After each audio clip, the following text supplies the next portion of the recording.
जो समय पर समय सेवा देने वाले उनको को भी आज बुलाया गया है। और मैं एक ही बात जानता हूँ कि सन 1960 में पहली बार जब माउंट आबू आया था तो मैंने यही देखा, यहाँ कोई व्यक्ति नहीं है परंतु स्वयं ईश्वर यहाँ सर्व कार्य करते हैं। मैं उस समय से देख रहा हूँ संस्था को, जब हम थोड़े से लोग थे, 50-60 सेवा केंद्र थे। आज वही संस्था किसी व्यक्ति के बिना 140 देशों में ईश्वरीय विश्वविद्यालय की सेवा चल रही है। हजारों बहनें अपना जीवन त्याग करते हुए आध्यात्मिक सेवा में निरंतर कर रहे हैं।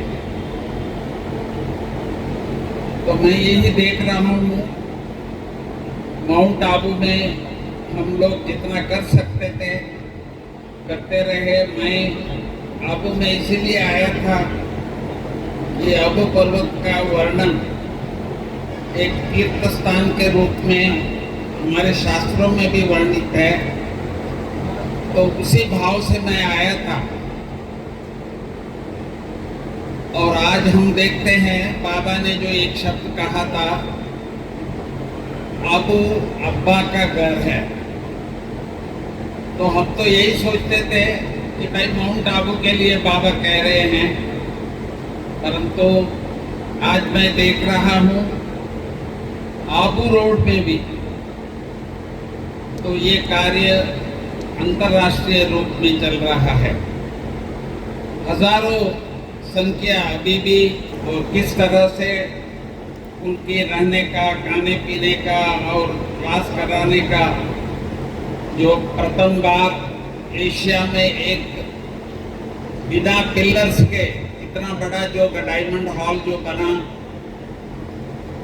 और यहाँ का सोलार जो आप लोगों ने देखा होगा, तो वो भी एक हमारे देश में प्रथम बार इस प्रकार का जो साधन बना है। तो ये ईश्वरीय विश्वविद्यालय इतने थोड़े समय में इतनी बड़ी हो चुकी है, तो इसका मूल कारण है तो पिताश्री जी ने बहनों को आगे रखा, जिसको आज की सरकार भी यही कहते हैं। पहले तो कहा बच्चों को पढ़ाओ, आगे बढ़ाओ, परंतु पिताश्री जी ने सन 1936 से ये ईश्वरीय विश्वविद्यालय के कार्य को बहनों द्वारा ही आगे रखते हुए ये कार्य आज सारा विश्व में अंतर्राष्ट्रीय संस्था के रूप में आज विश्व में सभी जानते हैं। तो समय अनुसार हमारे आबू में बाबा के अनेक बच्चे, आप समझ सकते हैं इतने सालों में जो शुरू में आ रहे थे, तो उनका भी उम्र, जिनको सीनियर सिटीजन्स कहते हैं, तो बहुत ऐसे हो गए जो आपको मालूम है। यहाँ हमको हॉस्पिटल भी बनाना पड़ा और सीनियर सिटीजन होम्स, वृद्धाश्रम जिसको हम कहते हैं, तो इसको, परंतु अचानक आपने ये सुना इन्फिनिट वालों ने जो अपना जो बड़े बड़े बिल्डिंग्स बनाने का जो दिखाया, तो हमको आश्चर्य हुआ, तो इसमें कौन रहेगा? क्योंकि हम लोग तो तपस्वी है, त्यागी है, तो हम लोग तो साधारण जीवन व्यतीत करने वाले हैं।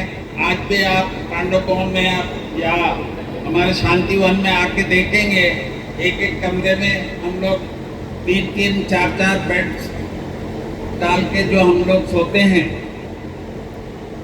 दुनिया में तो आजकल हमारे दो वाले एक फ्लैट बना करके आराम से 1 BHK 2 BHK में रहते हैं, पर हमारे जीवन तो इतना साधारण रूप से चल रहा था। तो हमने कहा इसमें कौन रहेगा। परंतु पहली बार मैं ज्योति बहन से मिला, जो इनकी इनॉग्रेशन का फाउंडेशन स्टोन का टाइम पर उन्होंने जो भाषण किया, दिल से उन्होंने ये कहा, तो मुझे बाबा की प्रेरणा आई। आप छोटे मोटे नहीं परिवार से हैं, अफ्रीका में बहुत बड़ा इनका कंस्ट्रक्शन का कार्य चल रहा था, बिल्डर्स का कार्य चल रहा था। तो इनको ऐसा कैसा संकल्प आया था, अबू जैसा छोटे से शहर में इतना बड़ा प्रोजेक्ट ले आने का क्या है। मैं सचमुच अभी देख रहा हूँ, 1 साल से ये कार्य चल रहा है, 1.5 साल से चल रहा है। तो ये शिव बाबा ने ही आपको प्रेरणा दिया है। और आपने बोर्ड में भी लिखा कि केवल ये परमात्मा के बच्चों के लिए है। परमात्मा इस किसी शहर के किसी स्थान की बात नहीं है। आबू में भी हमारे बाबा के बच्चे हैं। तो इन्होंने इतना ही लिखा है कि भाई ब्रह्मा कुमारी इस परिवार के लिए मैं ये बना रही हूँ। तो हमने तो यहाँ वृद्धाश्रम तो बनाए हैं, परंतु वहाँ का रिजर्वेशन देखा मैंने, तो अभी जो बनाए हैं उससे डबल ट्रिपल बनाए तो भी कम पड़े। इतने लोगों ने वहाँ अपना एप्लीकेशन दिए हैं, एडवांस दिए हैं। परंतु ये फिर ब्रह्मा कुमारी इसके लिए बना रहे हैं, तो इसमें कौन आएंगे। तो मैं ये स्पष्ट शब्दों में बताना चाहता हूँ कि जिस तरह से मैंने देखा है, ये वृद्धाश्रम नहीं है, परंतु समय कुछ ऐसे आ रहे हैं जो अनेक लोग शहरों से अपना जीवन जो है शांति का स्थान के लिए ढूंढ रहे हैं। ऐसे नहीं कि भाई वो बुजुर्ग है तो उनके लिए कोई स्थान चाहिए, ऐसा नहीं है। वो शांति के लिए यहाँ आना चाहते हैं।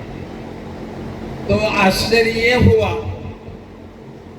तो पहला जो अभी बनाने शुरू किए हैं, तो वो इतना संख्या में हो गया है कि भाई सभी कहते हैं इसी में चाहिए।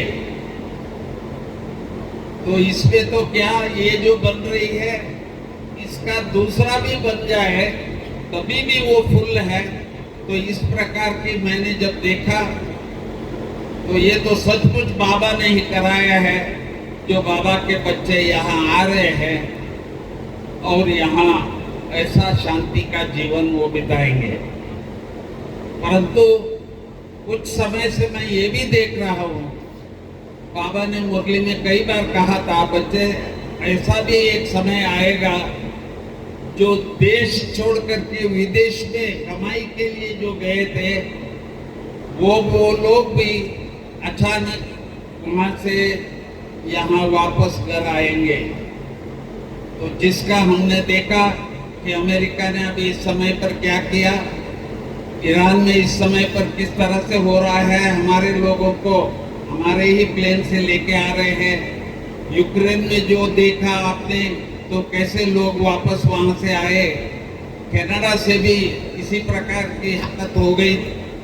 तो मुझे लगता है कि वो समय आ गया है जो हमारे बाबा के बच्चे भी वहाँ तो अपने राजाई की तरह से रह रहे हैं। तो उन लोगों के लिए मैं समझता हूँ कि ये जो बन रही है, तो ये बाबा का ही प्लान है। तो ऐसे बाबा के बच्चों के लिए ये बाबा पहले से ही बना रहे हैं। नहीं तो हमारी एक बहन ज्योति बहन जो मेहनत कर रही है, तो मुझे बहुत आश्चर्य हुआ।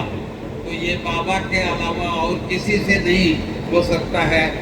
हमारी एक बहन इतना आगे आकर के बाबा का कार्य कर रहे हैं, ये सफल हो जाएगा ऐसी आशा करते हुए मैं आप सबको वंदना करता हूँ। शांति।